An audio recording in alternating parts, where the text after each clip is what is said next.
everyone. This is NainaMD, Fusion of Science and Beauty, right here in Beverly Hills. Welcome to my show. And as you know, I always try to bring evidence-based credibility into anti-aging and regenerative medicine. This is the way of the future. It is the latest trend. Even the government has written a whole plan in 2020 what regenerative medicine and where we need to be with all the stem cells research and everything else that's going on in regenerative medicine. I have with me a guest who's appeared before. He was actually the first guest on my first show, and now he's back having done so much more. He's a world-renowned celebrity plastic surgeon, but he's changing the way medicine is going to be done. His name is Dr. Mark Berman. I'm so glad to have you on my show, Mark. I could give you, as the audience, he has so much things right after him, the degrees and the training and so forth, that it would take me probably half hour to do that. So I'm going to skip that because we've got a very important topic today to talk about, and that is his work on Cell Surgical Network.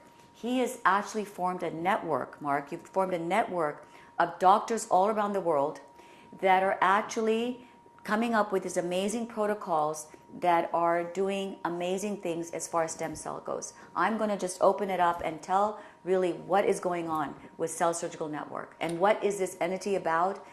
And we have and you've got the blessing. You've got the blessings, and a lot of the FDA is working with you. You've got a lot of governmental bodies working with you on this. Well, here's the thing. I don't know if I would say I have the blessing of the FDA. I just haven't been cursed by it yet. You just haven't been cursed by it. But the FDA is basically in charge of drugs and devices. Yes. And what we're doing is a small surgical procedure, point of care.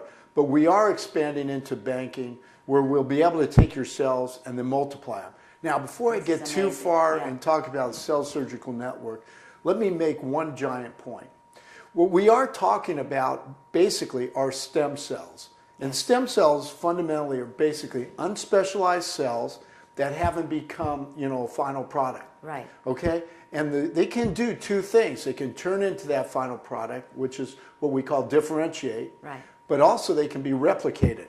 So that's kind of neat. It gives us an opportunity to take some of our own cells from our own body, put them in the lab, and these are your own cells. So because there's so much things, oh my God, you're getting stem cells from like fetuses, or you're getting stem cells from like, sheep or whatever. No, these are your own stem cells, correct? Right. This is your own DNA. It can't be rejected. And as long as you don't have any problems with your own DNA, we think it's probably one of the best things you can get back. Obviously, it's your own body, right? Okay, so think about it. We're about to enter a complete new era of medicine. Right. Up until now, almost everything we do with medicine is to take care of your cells. Yes. Okay, fundamentally, we're just made of maybe 40 trillion cells. Dozens of trillion cells make up your body.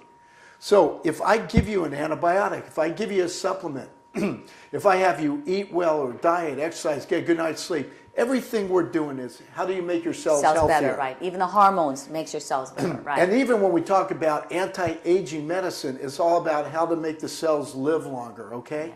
But fundamentally, all our cells eventually die. Yes. And when they die, if there's a stem cell there, it's like a spare part. Yeah, because when the cells die, they reach so far they cannot divide any further. Right. So to speak. When they can't divide any further, there's a theory. Some people, even if you can extend that theory through supplements or whatever, eventually the cell's going to stop dividing. So what happens is, if you run out of replacement parts, stem cells, then you're stuck with just the last bit of what we call somatic cells, or your body parts.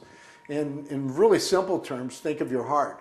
Your heart is the last thing that keeps pumping, and if your heart runs out of enough cells to sustain a heartbeat, that's the end of the line. So we see people, even if they live very long, to 100 or 110 years old, eventually one day you just don't wake up. You probably just don't have enough cells in your heart to keep it pumping.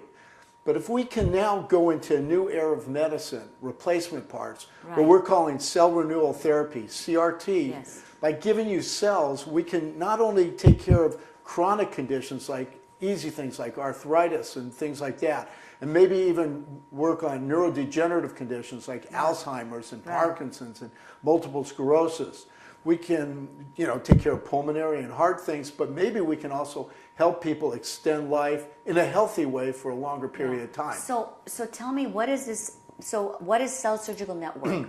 Okay. Define what cell surgical network, because we got to start there. Yeah. I want everybody to understand because it's almost like a branding, because if you have something within a cell surgical network, I feel comfortable to be a part of it and to do some of the things, the procedures that I would be doing. So let me explain. Yeah. When we started working Yeah. as clinicians with adult stem cells, and technically it's really stromal vascular fraction, because we found that your fat is loaded with these cells. Absolutely. And if we harvest a little bit of fat, we can isolate a lot of these cells and we could affect some real positive change.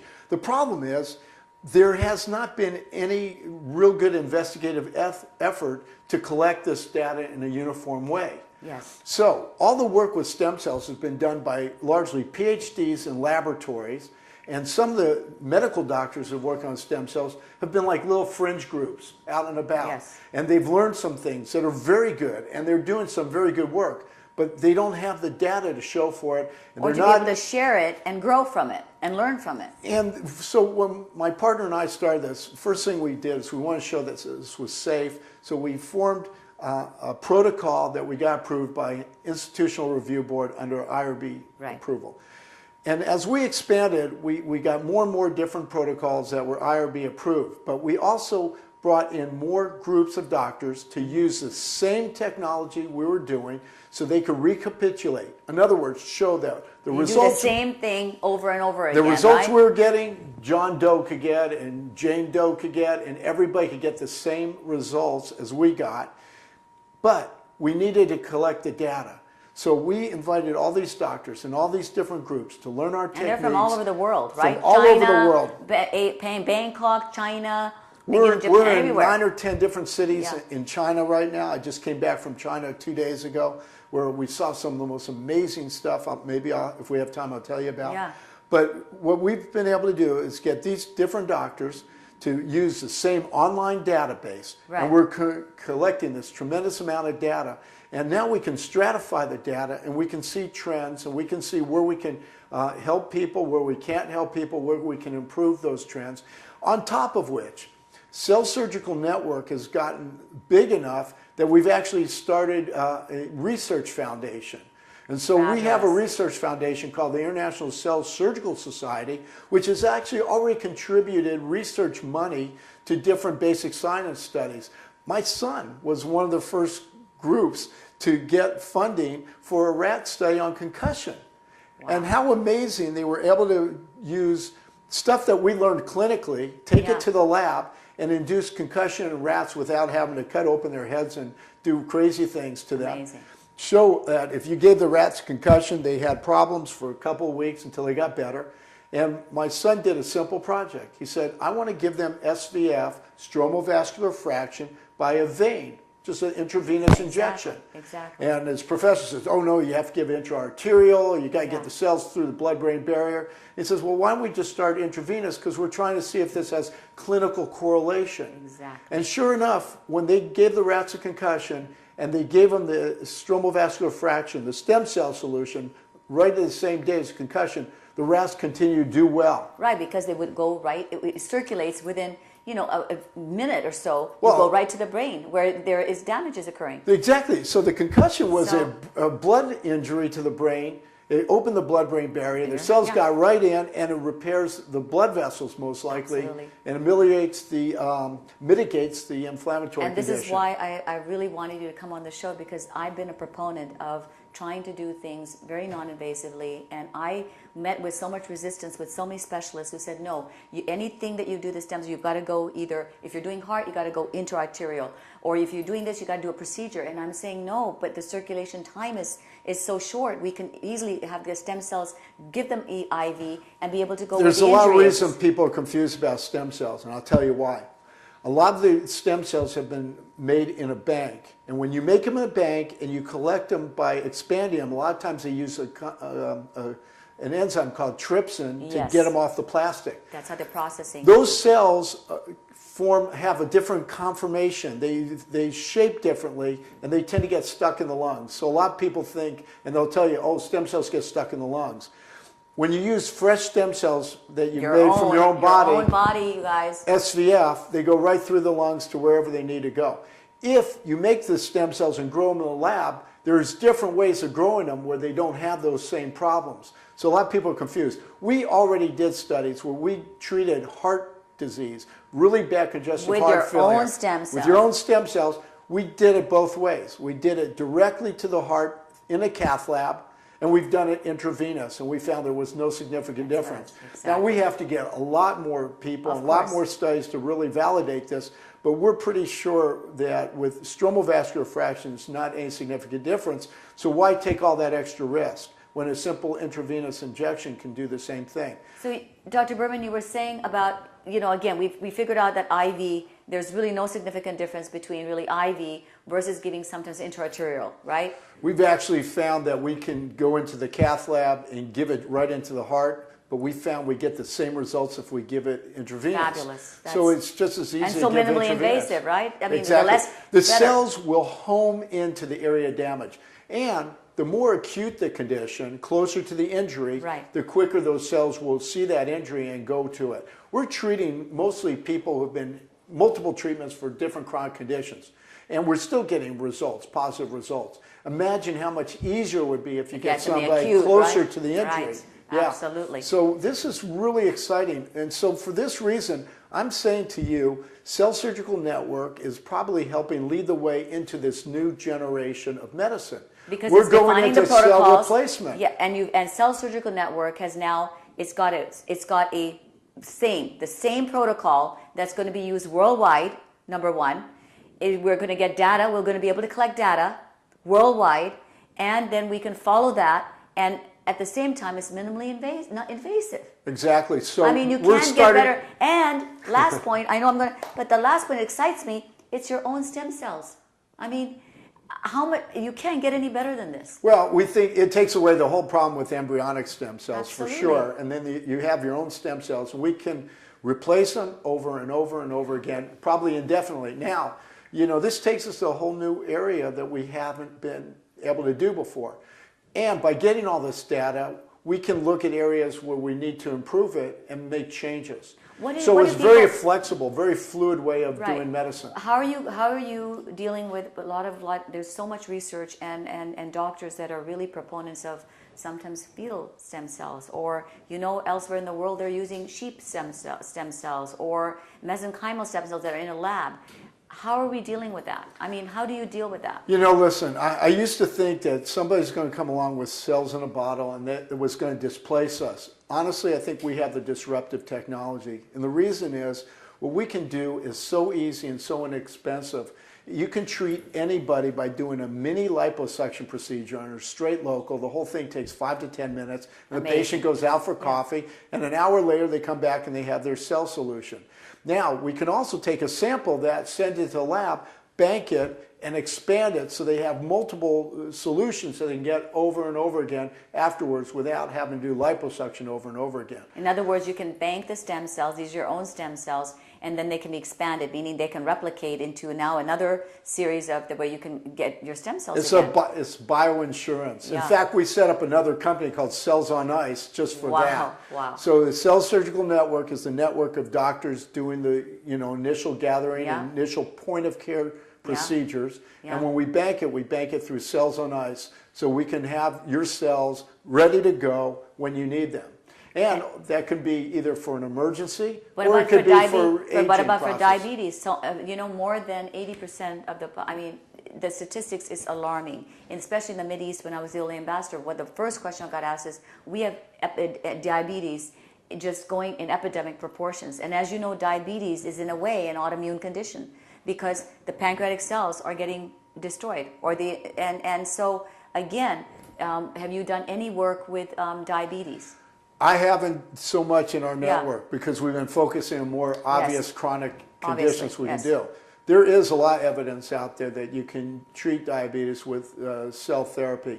Stem cells have 3 principles. They're anti-inflammatory, they're reparative, but they're also supposed to be immune modulatory. So in that regard, it could be effective for diabetes. And we have so many autoimmune diseases, right? We have so many autoimmune diseases emerging. really autoimmune diseases emerging. Most likely there's going to be multiple ways of treating these autoimmune conditions. When we've treated some cases of Parkinson's and had amazing results, we've treated other cases where we get no result. Sometimes I think you really need to attack the autoimmune component in a different way with immune suppression, but you still need to repair the damage. Yeah. So ultimately you need cells if you're going to repair the damage caused. How many doctors do you have right now in the Cell Surgical Network? Well, there's about, in the U.S. alone, there's about 100 affiliates, and each affiliate Fabulous. May have 5 to 10 Yes. doctors working Huge with clinics, them. yeah. What we emphasize is our clinics are multidisciplinary clinics. So, like, for example, working together with you, we have different disciplines. And we have people like you are anti-aging, specialists, regenerative medicine specialists, but we have cardiologists, my partners are urologists, we have chronic pain management people, we have invasive radiologists who are good at doing, CT guide injections, stuff like that. This alone, just to have 100 affiliations and doing the same protocol, I have been very much into stem cells and this whole regenerative medicine. I can't even tell you how many places I've gone, and every one of those centers is doing something different. There's no standardized protocol even in 100 places, and you've been able to accomplish this. This is why I brought you on into the show, because it is so important, I think, for the audience to realize that when you're getting a treatment, you've got to absolutely at least try to find where is a standardized protocol that has gone, worldwide, or at least in the largest number of places, the same protocol being used the same way, and then being able to interpret the data. I know of no. That's why I've been so excited, and you're coming back on my show, because this is so to me, it's like it's really groundbreaking. My bottom line is what we're doing is not experimental, but it is investigative. Yeah. I say it's not experimental because these cells are in our body and they were there before we ever invented medicine. Exactly. So all we're doing is unleashing these cells in a larger number. We're giving back your own cells, and we're trying to understand how we can use them in an optimal fashion. And the more we do it, the better we get, and the better we get at understanding what is going to respond, what's not going to respond, or how we can maybe tweak it a little bit to get it to respond better. How, anywhere in the world, how can people get hold of you, and how do we do this? I know we're in collaboration, right? NainaMD.com. I gear people towards you, but what is this? What is your website? Ours is very simple. Well, you could go two ways, but Stem Cell Revolution or CellSurgicalNetwork.com. CellSurgicalNetwork.com, right? Yeah, and you Stem guys, Cell Revolution. This is amazing information. I think I've said, and I think I've lectured in stem cells. I go and I visit clinic after clinic. I have seen clinics that are using sheep stem cells so successfully. That was I'll tell you, people are dropping 30,000 euros, okay, doing sheep cell stem cells. Okay, arguably, if I put a sheep stem cell in an arthritic knee, and I've been hesitating epigenetics there, but we've got epigenetics. Theoretically, the DNA for cartilage is the same for every animal. Yeah. So if I need to build new cartilage, and my information is saying, hey, hook up to the DNA with that mRNA message for cartilage, it should work. So it's not bad. However, you are putting a foreign body into your body that's going to circulate way beyond your knees. So there's something nice about using your own DNA. Absolutely. Unless your DNA has genetic problems, then you might need to get somebody else's. Yeah. But this makes, fundamentally, we could do this in the middle of Africa as long as I could find a plug for our centrifuge. That's it. And if we could do that, we could treat, people almost anywhere. This is amazing. You guys, thank you so much, Dr. Berman, for being on my show. My pleasure. As always. And everyone, we're going to be right back with more, because this is amazing information. I hope you guys get it. CellSurgicalNetwork.com. Look him up. I'll be right back. NainaMD, Fusion of Science and Beauty, right here in Beverly Hills.